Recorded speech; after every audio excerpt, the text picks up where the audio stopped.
If he gets away with it, he's going to continue doing it. Multiple agencies are now investigating this San Diego financial advisor accused of running a multi-million-dollar Ponzi scheme. It's a story Team 10 investigator Melissa Masiha has been following. More people have come in saying they want to share their story about what Christopher Doherty did to them. Yeah, Kim, and it's really sad to hear their story. Since we brought you the story last night, another retired couple say Christopher Doherty took close to $500,000 from them. In all, bankruptcy records show there are more than 30 people he owes money to, in excess of $6 million. And he preyed on the elderly folks. Brian and Sharon Taylor worked hard, raised 2 kids. Brian served more than 20 years in the Navy. This is not the way they hope to spend retirement. We enjoyed our lives. We don't enjoy our lives anymore. Christopher Doherty was their neighbor. We got to know the family well. We'd go to parties. They started investing with him in the early 2000s. A few years ago, they moved money to Doherty's company, CNN Wealth, where he said they were investing in tax-free municipal bonds. About $450,000. In fact, it was actually invested in heavy equipment. When he told you that, what did you think?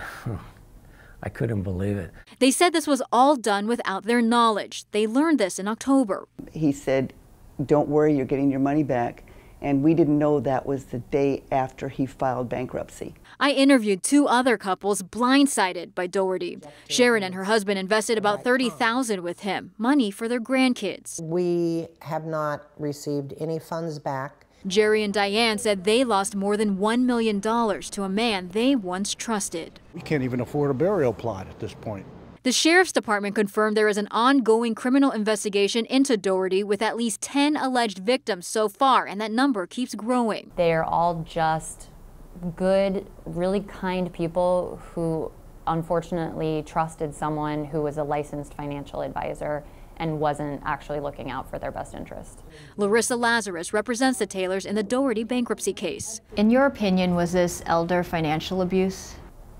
I can't speak as to whether it was elder or financial abuse, but was he doing things that he was not supposed to be doing as a licensed financial advisor? Yes. In 2011, Doherty was charged for stealing money from a youth sports league. Records from the Department of Insurance show he took tens of thousands from the baseball league's account as their volunteer treasurer. He pleaded guilty to a misdemeanor, sentenced to probation. His insurance license revoked. If he gets away with it, he's going to continue doing it. And we don't want anybody else to have to go through what we've gone through.